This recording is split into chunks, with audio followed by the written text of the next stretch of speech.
సర్వోన్నతుడు, మహోన్నతుడు, మహాఘనుడు, సర్వశక్తిమంతుడైన తండ్రి ఈ చక్కని మందిరాన్ని కట్టించి ఇచ్చాడు.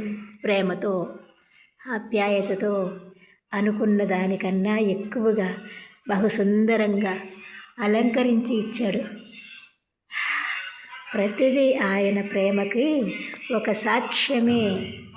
ఇది ప్రభు ప్రేమకి సాక్ష్యం. ఇది ఆయన ఆత్మీయతకి సాక్ష్యం, ఆయన అనురాగానికి సాక్ష్యం, ఆయన ఆశీర్వాదానికి సాక్ష్యం.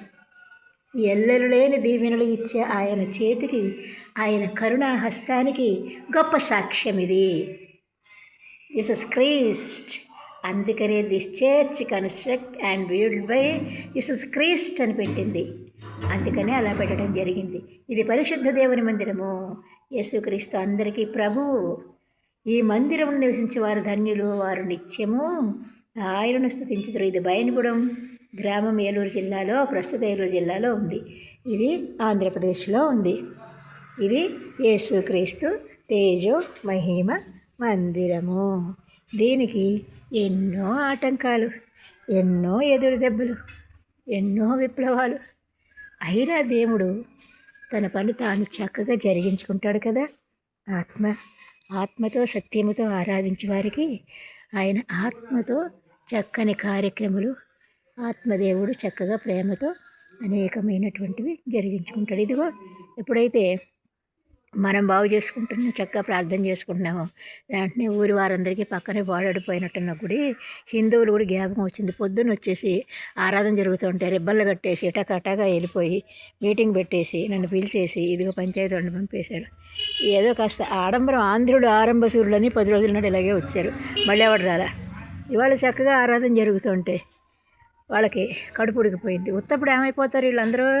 ఎవరిని బాగుపడుతుంటే, ఎవరిని అన్నం తింటుంటే, ఎవరిని దేవుడిని ఆరాధించుకుంటుంటే, ఎవరిని సృష్టికర్తని కృతజ్ఞతలు తెలియచెప్పుకుంటుంటే అప్పుడు వచ్చేస్తారు మేమున్నాం తగుదనమ్మా అని. వీళ్ళని ఎవరో పిలవరు కదా, వీళ్ళకి ఇంకో చోటు లేదు కదా, వీళ్ళకి ప్రత్యేకమైన స్థలాలు లేవు కదా. అందుకని చెప్పేసి ఎవరన్నా బాగుపడుతుంటే వాళ్ళ ముందరికి వచ్చేసి వీళ్ళు గోల్ చేసేస్తారు అంతే. ఒక కర్ర అట్టుకుని దానికి ఒక జెండా పట్టుకుని వచ్చేసి ఏదేదో మాట్లాడేసి అరిచేసి కేకలేసేసి గోల్ చేసేసి వెళ్ళిపోతుంటారు. మరి వీళ్ళకి ఫండ్స్ వస్తాయి కదా, మరి కార్యక్రమాలు ఇతరులను పాడు చేస్తే వీళ్ళకి ఫండ్స్ వస్తాయి.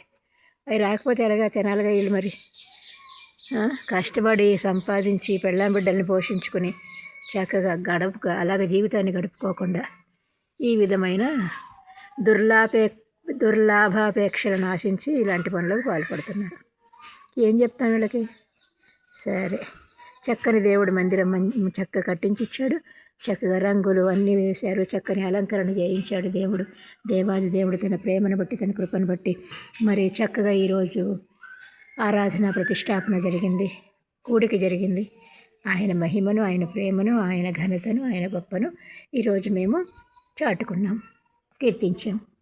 అట్టి మహాదేవునికే నిరంతరము సదా కాలము స్తుతి కలుగునుగాక. ఆమేన్. Praise the lord.